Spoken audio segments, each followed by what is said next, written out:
When my father died, I thought I would inherit at least a small part of his fortune. After all, he was a man who built an empire worth hundreds of millions.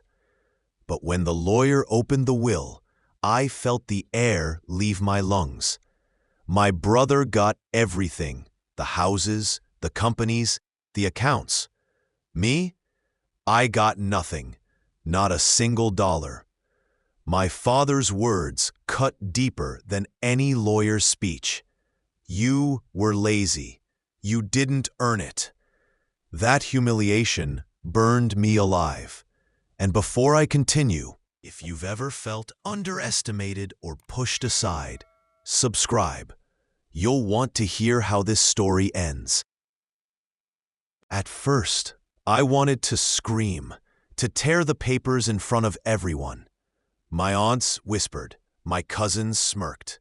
To them, I was the failure, the spoiled son who never worked a day in his life. And maybe they were right. I had coasted on my father's money for too long. But when he stripped it away, something inside me snapped. I realized that the only way to silence their laughter was to build something greater than his empire. That day, I swore I would rise from nothing, with no inheritance, no safety net, just pure willpower. I had no idea where to begin. My brother had inherited the companies, the contacts, even our father's lawyers. I had no one, no experience, no capital, just a burning rage and a need to prove them wrong. So I took the only thing I had left, my pride, and went looking for work. Every rejection felt like another reminder of my father's words: lazy, unworthy, useless. Finally, a small startup agreed to take me on for almost nothing. It was humiliating. But in that tiny office, with flickering lights and second-hand chairs, I felt my new life begin. The startup world was brutal. Long nights, endless failures, and constant doubt. I learned quickly that passion means nothing if you can't survive reality. I watched ideas burn, investors vanish, and friends betray each other for scraps of money. But with every fall, I got sharper, tougher. The boy my father called lazy was gone. And I need to ask you, if your father left you with nothing, would you give up or fight to prove him wrong? Tell me in the comments. I want to know how many of you would take that challenge head on. Months turned into years. My brother enjoyed his inherited wealth, throwing parties in our father's mansion. Meanwhile, I was building quietly, brick by brick. I learned how to negotiate, how to spot liars, how to risk everything without flinching. Sometimes I starved. Sometimes I slept on couches, but I refused to quit. And then it happened. I landed my first major investor, a man who saw the fire in me that my father never did. With his backing, I started my first company. It wasn't glamorous, but it was mine. And for the first time, I felt unstoppable. My first company wasn't smooth sailing. The investor believed in me, but I quickly learned that money doesn't solve everything. Competitors crushed us, suppliers scammed us, and employees quit without warning. There were nights I stared at the ceiling, asking myself if my father was right. Maybe I was destined to fail. But then I remembered that moment in the lawyer's office, the humiliation in my family's eyes. That memory became my fuel. Every setback was another reason to push harder. I promised myself, one day, even my brother would regret underestimating me. The turning point came with a deal that almost broke me. A larger company wanted to buy us out for scraps. My partner begged me to take it, saying it was better than going under. But something in me refused. I walked away, risking everything. That gamble paid off. Months later, our idea exploded in the market. We weren't just surviving anymore, we were leading. Reporters started calling. My name, not my brother's, began appearing in articles. And deep down, I knew my father would have hated this, because I was succeeding without him. But success has a way of attracting enemies. Old friends resurfaced, pretending to cheer me on, while secretly plotting to use me. My brother suddenly wanted to collaborate, acting like he had always supported me. For years, he flaunted his inheritance. Now, he wanted a piece of my empire. And here's what I want to ask you. If a sibling betrayed you and later came begging to join your success, would you forgive them or shut the door forever? Be honest in the comments. I've seen both sides of family loyalty, and trust me, money changes everything. I didn't forgive him. I told my brother he could keep living off our father's fortune, but my empire was mine alone. He laughed in my face, saying I was still nothing compared to him. But then came the real shock. A journalist uncovered that my father's companies, now under my brother's control, were drowning in debt. He hadn't inherited wealth. He had inherited a time bomb.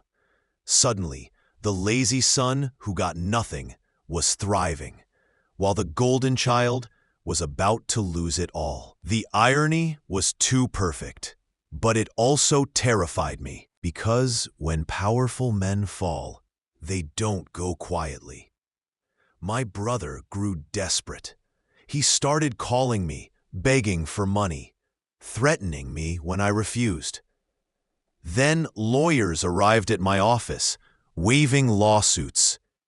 He claimed I had stolen clients, stolen ideas, even that I manipulated our father before his death. Lies, but dangerous lies. The press loved the drama. My reputation, my company, everything I built was suddenly on trial in the court of public opinion. I realized I wasn't just fighting to prove myself anymore. I was fighting to survive. The lawsuits drained me. I spent nights buried in paperwork, fighting off reporters at my door, and questioning every person around me. Was my investor still loyal? Could I even trust my own employees? Meanwhile, my brother played the victim in interviews, calling me a snake who betrayed the family. His words stung, but I refused to let him win. I dug deeper, hired investigators, and found proof of his shady dealings. Offshore accounts, fraudulent loans. My brother wasn't just reckless. He was a criminal hiding behind our father's name. And I was about to expose him. The day of the trial felt surreal. Cameras flashed as I walked into the courthouse. Reporters shouting questions I couldn't answer. My brother sat across the room, smug at first. But then my lawyer dropped the bombshell. Evidence of his fraudulent schemes, signed contracts, bank statements. The room fell silent. His smirk vanished. For the first time, I saw fear in his eyes. The chosen son, the one my father trusted, was unraveling in front of everyone. And in that moment, I realized I didn't just want to prove my father wrong. I wanted justice. The trial dragged on for weeks, but the outcome was clear. My brother's empire crumbled. His debts surfaced, his allies abandoned him, and the press turned on him like vultures. I, the son who inherited nothing, walked out of court free, my name cleared, my company intact. But victory felt strange. I had won, yes. I had built an empire from nothing.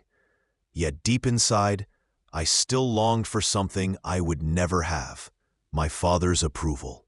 No amount of success could erase the words he left me with: lazy, unworthy. They still echoed in my mind.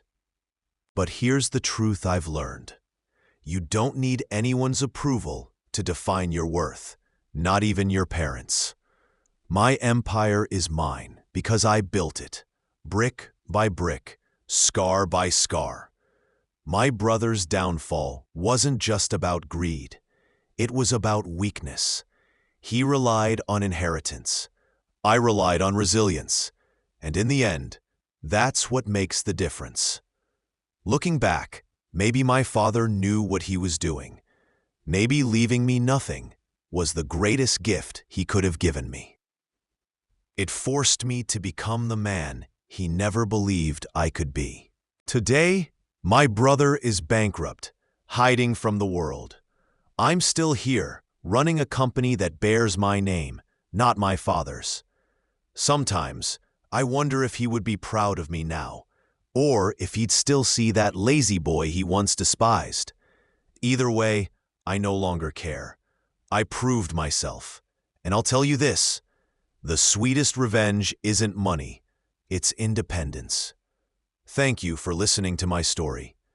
If you've ever had to prove yourself against impossible odds, hit that subscribe button and tell me, what would you do if your father left you with nothing?